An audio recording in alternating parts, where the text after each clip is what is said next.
la radio en Colombia le da de qué hablar a los colombianos. La gente oye la radio y llega a la oficina o se reúne con los amigos o va a un almuerzo y tiene tema para conversar. Yo creo que hoy la agenda informativa del país la determina la radio. Y la gente...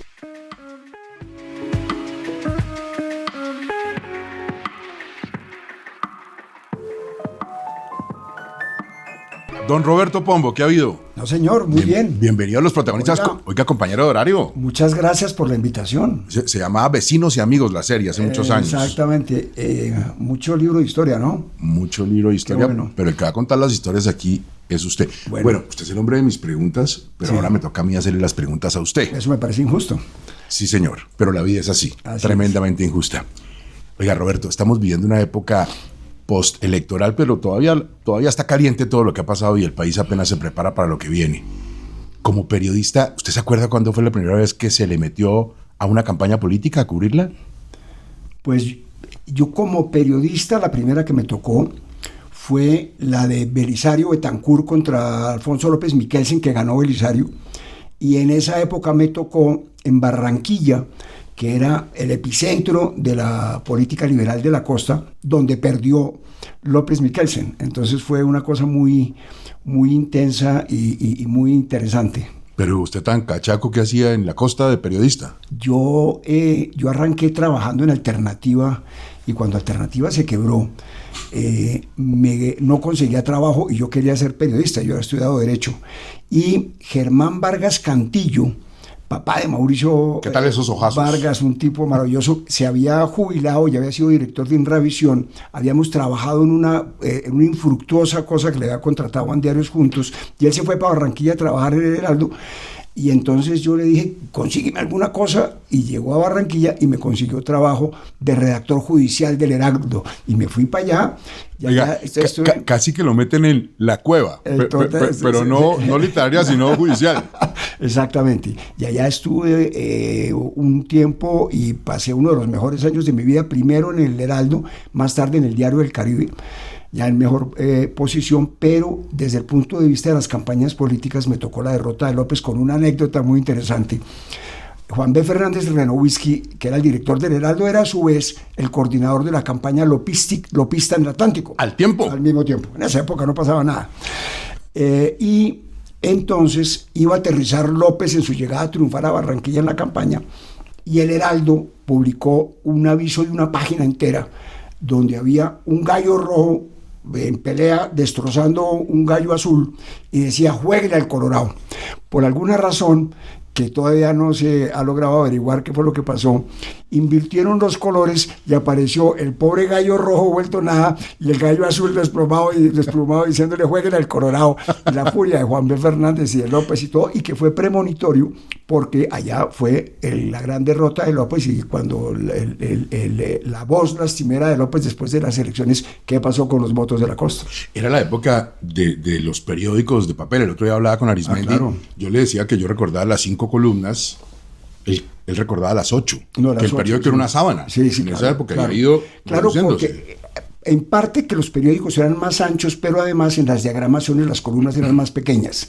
Entonces había 8 columnas, que era el total del ancho, que después pasó a 6, ya con unos formatos. Ese fue el desarrollo del diseño y de las impresoras que permitieron esos diseños. Pero claro, yo soy de eso. Yo arranqué en el Heraldo en Barranquilla cuando el Heraldo inauguró el offset. Antes era el plomo y el composer que se pegaban como con una cera las columnas. Los linotipos y eso. De manera que yo fui de lo que llamaban ya no caliente, que era el plomo derretido en los linotipos. Yo fui de la primera etapa de estrenada del offset en Barranquilla. ¿A usted le hace falta coger el periódico, la revista? ¿Le hace falta el papel en la mano? Me hace falta, a pesar de que yo me informo en general por medios tradicionales combinados con unos de los nuevos. Me informo por medios tradicionales en el teléfono, y procuro ver inicialmente las versiones impresas en el digital. Para ver el orden de... Sí, porque el problema del digital, problema para algunos medios, no para todos, es que con la velocidad de la información han resuelto jerarquizar distinto la importancia de la información. Y yo sí prefiero tener el punto de referencia del impreso y después ver cómo se desarrollan en el curso del día de las noticias. Muchas cosas han cambiado en los medios, pero uno sigue teniendo esa idea muy clara y la siente con la gente de que la radio sigue siendo una cosa fundamental para la vida de todos los colombianos. El oficio en general sigue siendo el mismo. El periodismo sigue siendo contar buenas historias bien contadas. Y desde el punto de vista de la esencia del oficio, yo creo que la reportería es el eje de todo. El reportero que está en el sitio donde ocurren las cosas, contando las cosas, percibiéndolas, oliéndolas y haciendo una narración de eso, es lo más importante, que es uno de los riesgos más grandes que hay con la tecnología, es que los reporteros se están aislando de los focos de la noticia. Se quedan en la redacción. Y como les llega todo, y les llega muy bien, entonces cada uno de los medios ha tenido un desarrollo diferente. En el caso de la radio, que ahorita tengo el placer y el gusto y el honor de trabajar muy intensamente en radio, me parece que en términos de la cercanía con la gente, es impresionante el papel que cumple. La radio es cercana, en el caso de Caracol, la presencia de los oyentes, que es muy importante, de manera que la competencia con el algoritmo que trae una tecnología y trae mucha información, la calidez y la cercanía con los oyentes, me parece que la radio lo hace mejor que nadie. Y la radio suma y suma gente. Siempre. Claro. La radio suma gente, hay muchas cosas. Colombia es un país súper radial, históricamente muy radial. Yo creo que eso le viene de Cuba. Y de Cuba trajimos la tecnología de la radio, la importancia de la radio y de la televisión. Pero el Colombia ha sido muy radial. La geografía yo creo que juega un papel también muy importante. La dificultad de acceso de la geografía colombiana hace que las empresas radiales con su tecnología y su capacidad lleguen a unos sitios de muy difícil acceso en términos generales. Entonces creo que la radio, y específicamente Caracol, tiene un acceso, una red impresionante de emisoras ahora con la unificación de los sistemas radiales de Caracol y W, que es una locura, ¿no? Que tienen más del doble que el que lo sigue o el triple, yo no sé qué, de manera que su función local es interesantísima, es muy poderosa la relación que tiene con la gente que oye todavía radio en sus lugares de origen, en unos sitios muy, muy apartados, tiene un poder informativo muy grande, un acercamiento local muy grande y, por supuesto, mantener esa relación cálida entre el transmisor de la información y el oyente. Yo creo, Roberto, también que una de las cosas más bonitas de la radio es que mezcla el futuro con la tradición. Por ejemplo, la decisión de Julio de revivir el reportero Caracol. Claro. Yo creo que le tocó el corazón a toda la gente, pero a la vez que le hacía un reconocimiento al pasado, habría, como usted dice, la puerta a renovar los votos del reportero en la calle, claro, a trabajar. Claro, y además hay una cosa muy interesante que le pasa, por ejemplo, a su programa que estamos grabando ahorita, y es que las cifras de la audiencia de radio tradicional, de antena al aire, coinciden con las mediciones digitales, es decir, hay una audiencia muy grande de radio tradicional por antena y la gente que ve y oye la radio por sistemas digitales. Usted ya había hecho radio. Sí, yo ya había hecho radio. Y le había ido muy bien. Sí, yo trabajé con Julio en la época de Viva FM y ahí estuvimos en una época muy interesante. Oiga, ¿y los madrugones? ¿Todo el mundo le pregunta cómo eran los madrugones? La ventaja de los madrugones es que uno no vuelve a trasnochar. Entonces, a uno amanece muy bien si no trasnocha, y como no puede trasnochar, amanece bien y le rinde muchísimo el día. Y la experiencia de la radio de la mañana es periodísticamente muy, pero muy, muy interesante. No basta saber hablar para hacer buena radio. Tiene unos formatos y unos códigos muy difíciles, muy complicados y muy interesantes, pero desde el punto de vista de la transmisión del mensaje del periodista hacia quien lo recibe, me parece el más completo, el más cálido y el más profundo que hay en todos los medios. Roberto, en muchos países la radio, sobre todo la radio de la mañana, pues entretiene y acompaña y tal, vacío. La radio en Colombia le da de qué hablar a los colombianos. La gente oye la radio y llega a la oficina o se reúne con los amigos o va a un almuerzo y tiene tema para conversar. Yo creo que hoy la agenda informativa del país la determina la radio. Y la agenda informativa no es solo la agenda interna del periodismo, sino también lo que los políticos y los dirigentes gremiales y de gobierno están pendientes. Entonces, ellos tienen un audífono en un lado oyendo lo que está pasando en el programa de la mañana, y eso los hace reaccionar inmediatamente. Es decir, yo no creo que haya en el mundo un país en donde los ministros pasen más al tablero que a la radio en Colombia. Esto es difícil de entender, pero yo creo que la tradición histórica de la radio en Colombia explica y justifica esa realidad. Pero incluso los programas humorísticos, porque si usted se fija en el fondo, La Luciérnaga es la versión humorística de 6 AM. Así es. Con los invitados como entrevistados. Sí, que por fortuna me han dejado de imitar a mí porque me tenían un poquito seco. Soy Roberto Preso. Propolio, no sé qué. Pero también las musicales. En las emisoras musicales ha pasado una cosa interesante, y las emisoras musicales de Prisa nos ha pasado desde las elecciones pasadas. Y fue que unas emisoras que eran totalmente y exclusivamente musicales se volvieron también unos escenarios de divulgación de mensajes políticos. Y ahora, digamos, cuando hicimos la primera transmisión de las elecciones hace 4 años, que las musicales estaban un poco preocupadas y decían que no, después de que lo hicimos y permitimos que los políticos accedieran a los estudios de las emisoras musicales, donde hay unos presentadores, no solo unos disc jockeys que ponen música, unos presentadores, el público y los políticos encontraron un escenario que no habían visitado nunca. Gente que, entre otras cosas, estaba en las musicales porque no les gustaba la política, encontraron una nueva manera de recibir esos mensajes, y fue muy, muy interesante. Y hoy es un poder impresionante de la relación entre nosotros, los emisores de contenido, en el caso de Prisa, de las emisoras musicales, esa nueva relación política, entre comillas, que hemos tenido con todos los actores de la política nacional. Roberto, voy a echar al aire un compañero, Espinosa, nuestro compañero de 6 AM por las mañanas.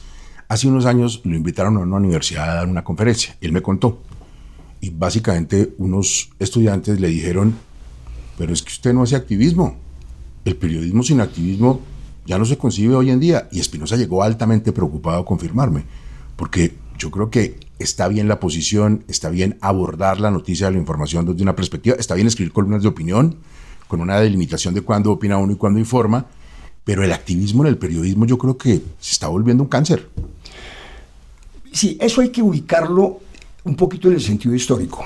En Colombia, los medios de comunicación surgieron como brazos de partidos políticos, desde comienzos del siglo pasado, 1910, 1911, por ahí.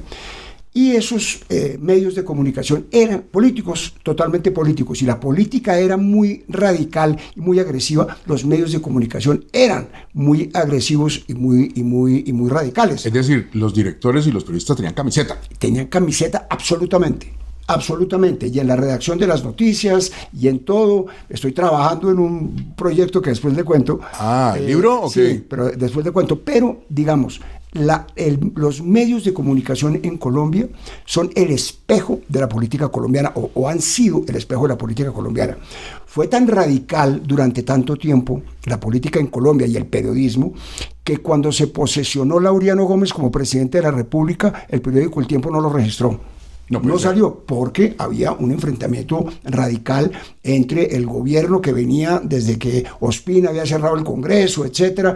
Llegó Laureano, el liberalismo no lo consideraba legítimo y no publicó su posesión.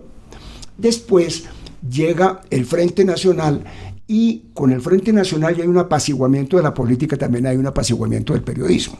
Entonces el periodismo se vuelve menos radical, menos confrontacional, menos expresión de las ideas de unos partidos políticos, y al mismo tiempo viene la evolución mundial, viniendo sobre todo de Estados Unidos, de las redacciones de las noticias, la imparcialidad y la objetividad y tal.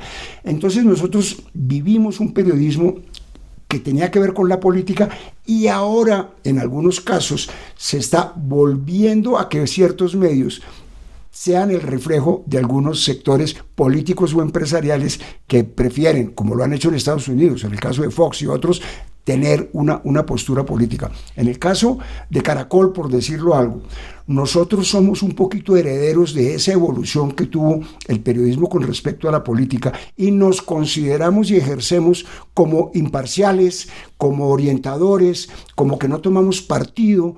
Nuestro partido es el oyente. Y ese oyente es el que merece respeto, y el respeto consiste en dar la información de la manera más ecuánime, más veraz y más sensata y fuera de activismo como sea posible. Pero sin duda esa experiencia de Espinosa es un problema actual. Ahora también, así como cosas como el Frente Nacional influyeron en que cambiara esa relación de la política con el periodismo, el mundo digital también tiene que haber influido mucho en que los periodistas se sientan a veces como obligados a opinar, a juzgar, a señalar, a ponerse del lado de uno o del otro. Ese mundo también pesa. Sí, pero es que también hay que entender, y no hay que tenerle miedo a eso, que nosotros estamos en una revolución tecnológica de las comunicaciones que es solo equiparable a cuando salió la imprenta en el comienzo del Renacimiento, que es, antes solo publicaban libros los curas. Y cuando apareció la imprenta, en cualquier esquina empezaban a salir libros de toda la naturaleza, y aquello era una locura. Nosotros, creo yo, los periodistas, estamos un poquito como me imagino que estaban los curas en la época, diciendo, ¿cómo así que por allá en cualquier casa cualquiera me opina? Es una revolución de la comunicación y una democratización de la comunicación, con todos sus beneficios y todos sus errores. Los errores es que las falsas noticias, que no son de ahora, sino de toda la vida, claro, ahora tienen unos mecanismos digitales para reproducirse de una manera enorme, de manera que el impacto social es mucho mayor. Y cualquiera tiene derecho a opinar. Si se siente presionado a opinar, es un error. Yo creo que la gente debería tratar de opinar menos de lo que su corazón le indica, porque al final cualquier tipo de opinión, si no es demasiado lúcida o si no es demasiado visible, se va a perder en el mar de opiniones en que está el mundo digital. Esas noticias falsas han existido toda la vida. Lo que pasa es que yo creo que hoy con el mundo digital también se produce una confusión. Una cosa es el error, que cualquier actividad humana lo tiene, incluido el periodismo, nos equivocamos. Y otra cosa es el dolo. No, claro. Es hacer las cosas con una mala intención, con una agenda oculta, que es la fake news. Claro, pero la actitud es histórica.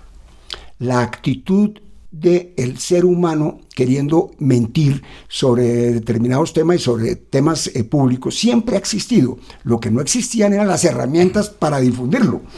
Era un chisme en una taberna, era una reunión de personas en las que se decían las mismas cosas, pues la mentira ha existido siempre, y el interés de mentir en política ha existido siempre.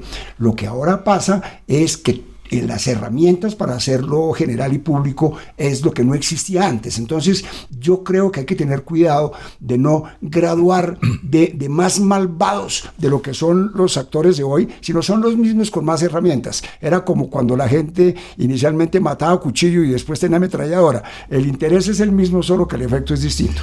A veces parece también que los periodistas en medio de este mundo digital somos muy celosos. Sí. Pongo el ejemplo de la radio y de la televisión y del cine, que se va a acabar el cine con la televisión, o se acabó, siguieron coexistiendo.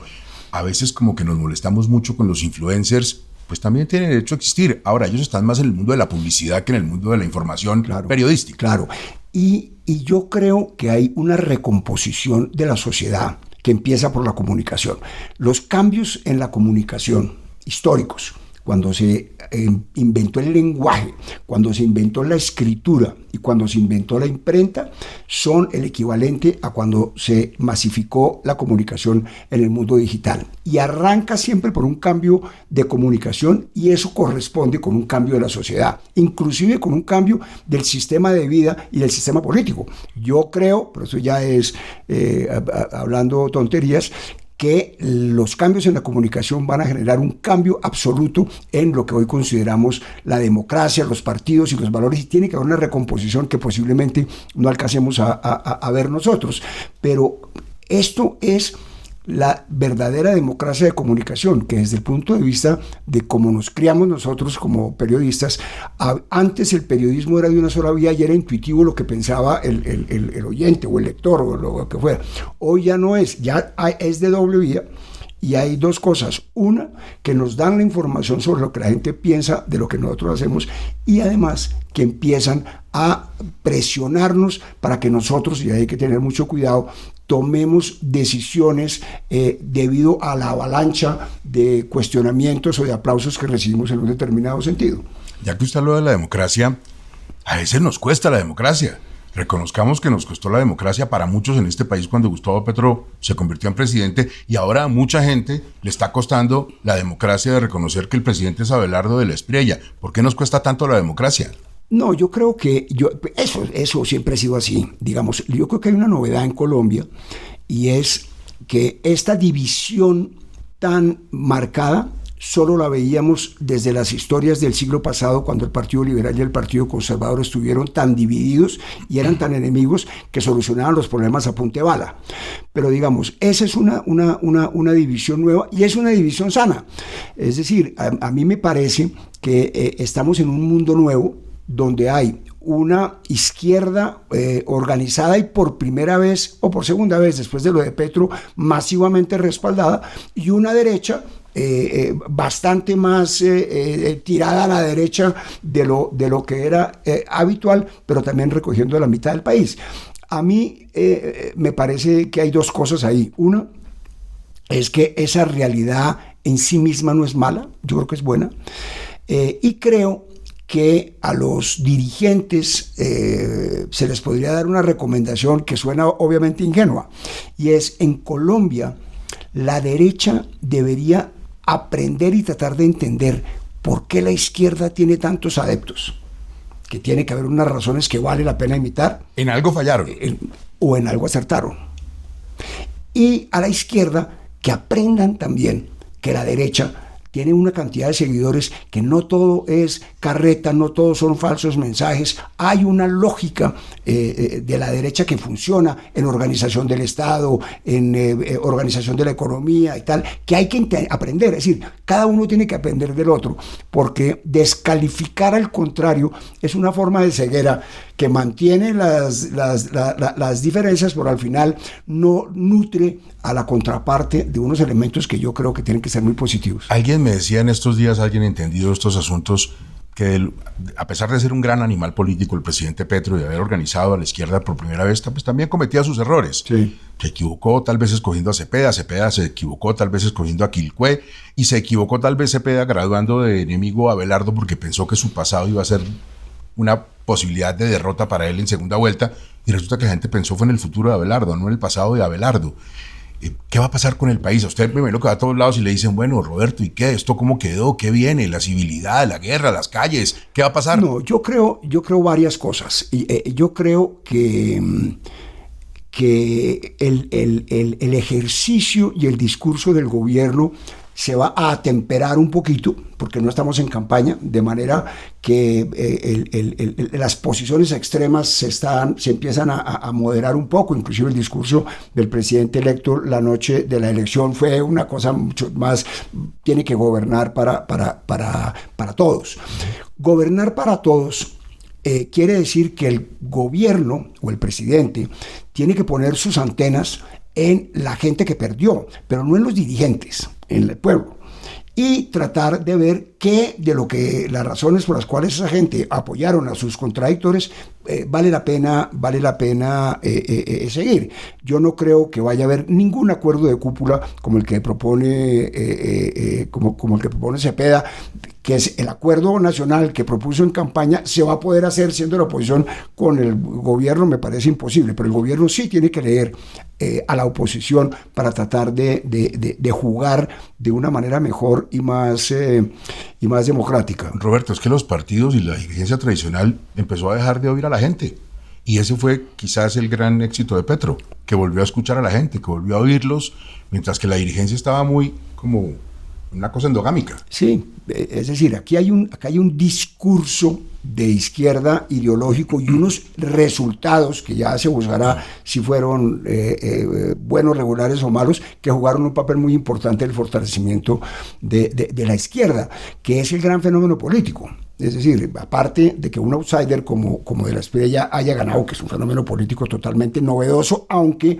el del ingeniero Rodolfo hace 4 años tenía algo parecido, pero yo creo que aquí va a haber unas cosas nuevas. Yo creo que va a haber una presencia de los Estados Unidos muchísimo más intensa de lo que hemos visto. Tal vez esto pueda parecerse a lo que pasó cuando la segunda parte de Andrés Pastrana, cuando puso el Plan Colombia y vinieron los gringos con Clinton a reformular las tesis y las herramientas de seguridad en Colombia con el Plan Colombia, y con el resultado posterior de eso, que fue el gobierno fuerte, de mano dura, de Álvaro Uribe. Yo creo que vamos a ver algo similar, con algunas cosas que pueden resultar muy sorprendentes y muy fuertes, como por ejemplo el caso de lo que sucedió en Venezuela con el jefe del Tren de Aragua. Es posible que nosotros empecemos a ver aquí unos escenarios militares con una presencia norteamericana mucho más intensa y mucho más con los brazos mucho más abiertos por parte del gobierno de lo que hemos estado acostumbrados a ver. Hemos visto que hubo un gobierno que deja una izquierda organizada, un progresismo, como se le quiera llamar. Ahora por primera vez vamos a ver a una izquierda en la oposición tremendamente organizada, pero queda una duda sobre la mesa. Esa oposición, ¿cómo se la van a repartir entre el candidato que tuvo 13 millones de votos, siendo la mayoría de sus votos de Petro, y el señor Petro, que empieza a ejercer como expresidente? ¿Será que se van a matar ellos dos? Yo creo que va a haber una disputa sotoboche de eso. La persona que ha puesto más votos en la historia de la izquierda es Cepeda. Luego iba a ser el jefe de la oposición en el Congreso, de manera que eso le da un valor. Yo creo que aquí va a haber una diferencia muy importante, y es la tolerancia de la izquierda a la violencia en las protestas sociales. Eso yo creo que va a marcar una diferencia muy grande, porque aquí hay la protesta social, que es un derecho absolutamente natural y lógico, y hay la presencia de sectores armados muy fuertes en las ciudades grandes y por fuera de las ciudades grandes, participando en las protestas, y una tolerancia excesiva de ciertos sectores de la izquierda para que eso suceda. Porque, digamos, yo tengo la impresión de que si Petro pudiera funcionar autónomamente, yo creo que él haría una protesta callejera tan complicada y hacer la república tan invivible que la única moneda de cambio que haya para el apaciguamiento sea la Asamblea Nacional Constituyente. Entonces esa me parece una idea, un tipo que cree que tiene que haber una Asamblea Constituyente, un tipo que cree que las instituciones pueden ser reemplazadas por la experiencia de la protesta callejera, y una persona que tiene el antecedente de la protesta cuando el gobierno de Duque. Es decir, si la cosa se pone muy caliente, terminaríamos en una situación exótica en que de pronto el presidente de la derecha, Abelardo de la Espriella, es el que, y no un presidente de la izquierda, es el que va a tener que pensar en la Asamblea. Si se hace el país invivible, yo creo que sí. Ahora, eso es una impresión que tengo yo por los antecedentes de los personajes. No estoy seguro que Cepeda se comportara de una manera igual, porque resulta que para Petro el discurso de poner el país en crisis ha sido el de siempre. Él siempre se ha opuesto o ha amenazado con protestas callejeras, con hacer el país invivible de alguna manera cuando le tumban algo, cuando el Congreso no le apoya algo y tal. Entonces, esa es su discurso de fuerza. No estoy seguro que sea el mismo de Cepeda, aunque Cepeda dice que ellos combinan la oposición en el Congreso con la protesta en la calle. No sé si los límites de ese tipo de protesta sean los mismos, porque yo sí creo que Cepeda tiene en la cabeza que su proyecto político depende de la continuidad que esto pueda tener en el tiempo, y no estoy seguro que la protesta callejera agresiva sea el mejor mecanismo para eso. ¿Usted cree que a Cepeda le alcanza el combustible para ser el candidato dentro de 4 años? Puede que sí. De todas maneras, lo que sí creo es que le queda el combustible para determinar quién lo es. Aquí se cambian los liderazgos con una velocidad impresionante, entonces no estoy seguro que 4 años no vayan a ser demasiado tiempo para el caso de él, pero si las cosas van como deben ir y la política se desarrolla en los ritmos normales, de a juzgar por los discursos y los comentarios que ha hecho, yo creo que sí jugaría un papel muy importante. Roberto, yo no lo digo con un comentario para el progresismo, ni mucho menos. Es para Colombia en general. A veces me parece que estamos listos con la gasolina para incendiar el país cuando todavía no han comenzado los problemas. Yo veo cómo reciben a Abelardo del Espriella. Déjenlo que llegue y dejen que meta la pata si lo va a meter. O esperen a ver si hace un comienzo de buen gobierno, pero ya veo que hay como un linchamiento del señor de la Espriella, que es muy distinto a una crítica sí. Sana. Veo que hay como mucha efervescencia. Sí, pero eso es normal, digamos. Eso es normal que sea así en este momento, y yo creo que el papel de ciertos medios, y en el caso de los nuestros, el papel de la radio, yo creo que es tender puentes, dar información de los distintos sectores, y yo creo que va a haber un papel muy importante, informativo y político de las regiones con respecto al centro y con respecto al discurso general. A nosotros en los últimos 4 años nos ha tocado como Caracol acercarnos, y usted ha sido protagonista de excepción, a las regiones de una manera muy importante, porque ciertos comportamientos del gobierno obligaron a las regiones a tomar unas decisiones autónomas por enfrentamientos entre otros políticos con el gobierno nacional, y surgieron una cantidad de destrezas, una cantidad de historias, una cantidad de talentos y una cantidad de lógicas de reacción al centralismo excesivo que yo creo que van a funcionar de una manera muy importante. Yo creo que aquí va a haber un cambio fundamental en esa ecuación, y las regiones van a jugar un papel importantísimo, y nosotros, la radio, creo que vamos a jugar un papel integrador muy grande en ese sentido. Claro, además el mensaje de la Espriella es que él va a mandar a viajar al vicepresidente, que él se queda, que va a ir a las regiones, porque no había ya interlocución de los gobernadores y los alcaldes en su grueso con el presidente Petro, que pareció preferir gobernar sin ponerle mucha atención a la región, por lo menos a través de los mandatarios. Claro, porque es que hay uno de los mensajes menos publicitados del presidente de la Espriella, es su carácter, iba a decir anticachaco, pero voy a decir costeño y anticentralista. Ese es un factor importantísimo de lo que va a suceder. Es decir, él se ha comparado con Rafael Núñez, que el segundo presidente costeño, va a darle una importancia a las regiones, y entonces aquí se va a dar, yo creo que una recomposición del centralismo de una forma que puede ser muy interesante y eventualmente definitiva. Muchas veces le dicen a uno que uno no sabe cómo es una persona hasta que se convierte en presidente. Una cosa es el candidato, otra cosa es el presidente. Y también es cierto que una cosa es el presidente y otra cosa es el expresidente.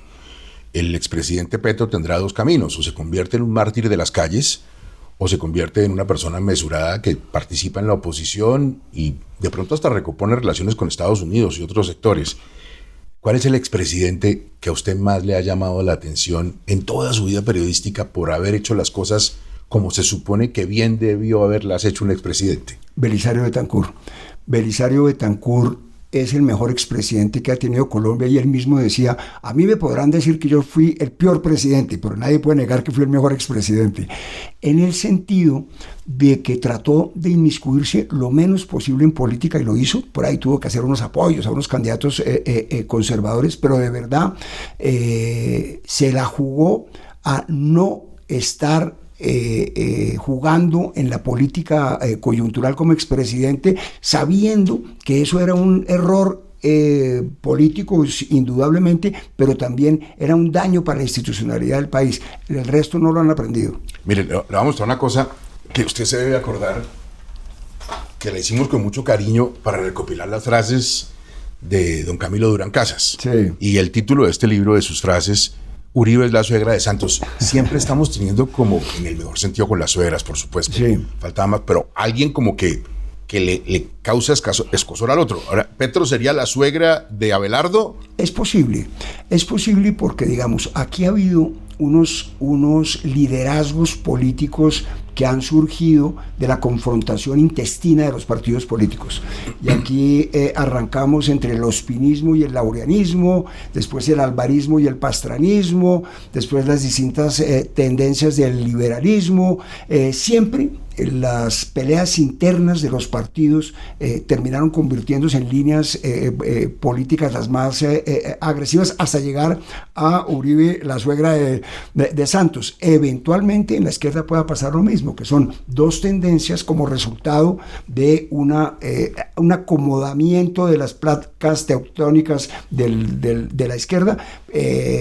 Por ser colombianos, me parece que es lo más probable. Una de las cosas más importantes para el ejercicio pleno de la oposición es la transparencia. Si el presidente hubiera sido Cepeda, no vamos a decir que le hubiera tapado fenómenos de corrupción al petrismo, pero igual era un gobierno progresista. Vamos a un gobierno de Abelardo donde van a mirar con lupa todo lo que pasó en el gobierno de Petro.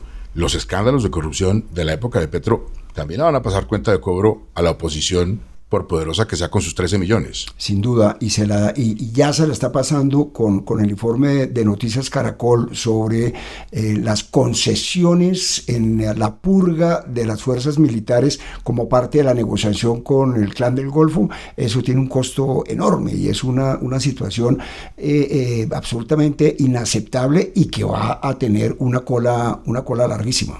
Roberto, ¿usted le diría a la gente que qué nivel de preocupación tuviera o de tranquilidad frente a lo que viene en los próximos 4 años? Mire, como no nos podemos ir para ningún lado, yo creo que lo que hay que hacer es tener una actitud positiva frente a lo que está sucediendo, no importa en qué posición esté uno. Si uno es de la oposición, tiene que estar pensando en que hay que armar un proyecto a largo plazo de la oposición civilizada y seria como futuro político, y quienes están apoyando al gobierno lo mismo. Esto tiene que ser un gobierno civilizado y serio para que las cosas funcionen. De manera que preocupación, claro, estamos en un momento de una crisis muy grande en Colombia, en todos los sentidos. Tenemos crisis en el sector de defensa y de seguridad, tenemos crisis en la macroeconomía, tenemos problemas fiscales, tenemos unas dificultades económicas muy grandes, tenemos un problema en la salud, en fin, hay una cantidad de problemas. Entonces, hay que arreglar esos problemas partiendo de la base de que echarle la culpa a alguien no es la manera de solucionarlos. La manera de solucionarlos es hacer unos análisis serios sobre lo que está sucediendo y darle a eso unos correctivos y unas soluciones acorde con la situación, de manera de que como decían cuando se iba a la luz en una casa, que alguien salió, se fue la luz y alguien salió y dijo, tranquilos, que fue en toda la cuadra. Pues la situación sí es de que es crítica, pero tranquilos que no podemos hacer otra cosa que arreglarla porque se fue la luz en toda la cuadra. Roberto, seguimos con luz y con energía. Qué gusto tenerlo en los protagonistas. Lo mismo, muchas gracias. Hermano, fuerte abrazo. Muchas gracias por la invitación.